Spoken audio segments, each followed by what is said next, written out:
So here we are at the UMass Dartmouth homepage. I'm going to be showing you how you get to the UMass Dartmouth databases and how to conduct good research versus bad research. First, you're going to want to go up to Academics and click on where it says the Claire T. Carney Library to get to the library page of the UMass Dartmouth website.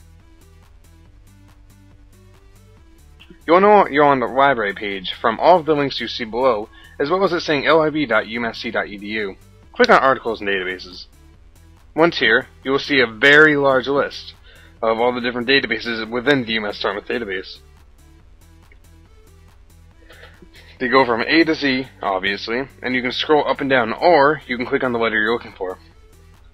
Let's go with the Hoover's Company Records. Once here, you'll see that you're actually in a database called ProQuest, and within the ProQuest database, you're looking in yet another database called Hoover's Company Records. If you click on Databases Selected, you'll be able to select even more databases to search at the same time. These are also listed alphabetically.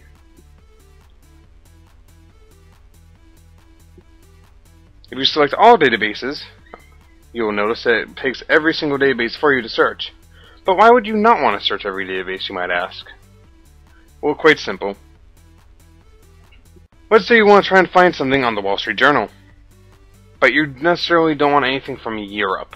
So, maybe you have both selected, but you really, like I said, you don't want anything from Europe.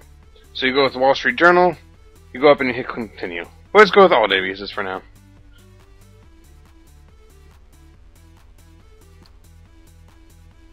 Alright, so now you'll see that it says searching multiple databases. Let's just search for anything. Let's go for accounting. See what comes up.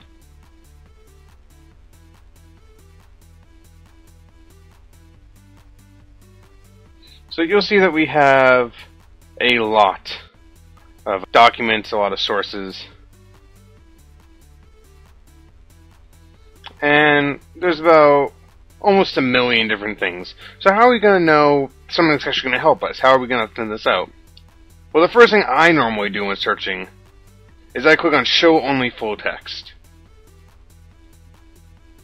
When you click on Show Only Full Text, what are you doing? Well, quite simply, you're only showing the articles that are actually a full article. Some of these only have the abstract or other sources that won't actually give you any information regarding it. See here, the first one is full text, and you'll notice that a lot of the other ones have full text PDF, which means when you click on it, it's going to come up in the form of a PDF file. So let's click on just regular full text for now. Regular full text, as you can see, is just the entire article on one page. I prefer doing this over the PDF because it makes searching for things a lot easier, since PDFs aren't always the easiest things to manage. At the end, you'll see it has stuff like the endnotes and down here it has important stuff such as the article information, and the coolest feature is that you can click on Cite This, and you can click MLA once this little thing comes up, and you'll see that it has everything you need to set it in MLA.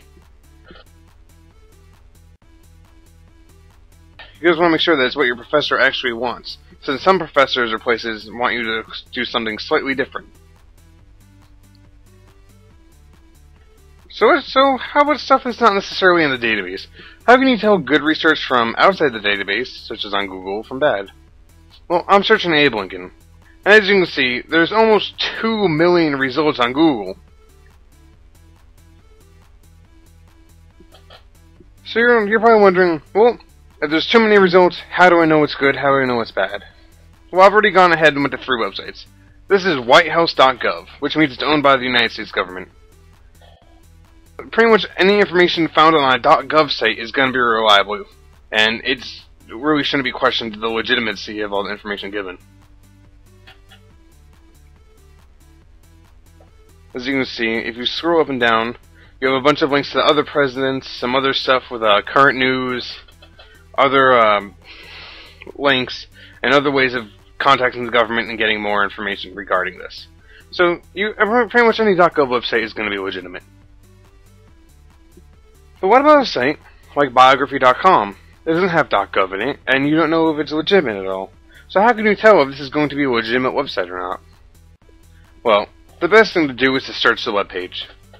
If you read all the information, and it's on par with the other stuff you find, such as on the .gov site, then you can count it as legitimate. But there seems to be a lot more stuff here. There seems to be ads, there seems to be videos, links to outside sources, and all this other stuff that makes the site look professional, but how do you know if it is? Also, there's a lot more information here, so how can you make sure all of the information is as good as it is? Well, let's click on one of the last pages. Let's click on page 18. Now, 18 pages of content is a lot more than was on the .gov site. But if you click on the last page, page 19, and you scroll down to the bottom of the article, you can see that it's copyrighted the Britannica Encyclopedia.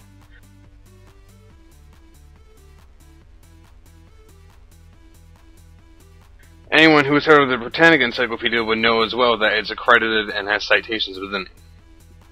So, now what about a very illegitimate website?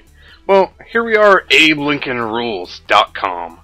And not AbeLincolnRules.com, AbeLincolnRules.weebly.com, with a misspelling in the title. But that should tip you right off the bat that this site isn't legitimate. Also, there's a picture of a really sketchy guy with the statue of Abe Lincoln. That's also rather illegitimate. So, scroll down the page a little bit, and we see Abe Lincoln there just kind of chilling with sunglasses saying sup. Pretty sure the statues of Abe Lincoln don't wear sunglasses and say sup. This website just seems to be more and more creepy.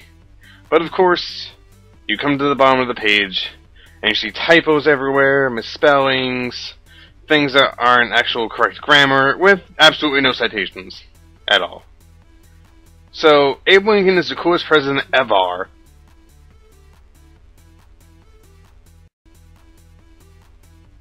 So I'm pretty sure we can all agree on the fact that this is not a legitimate website.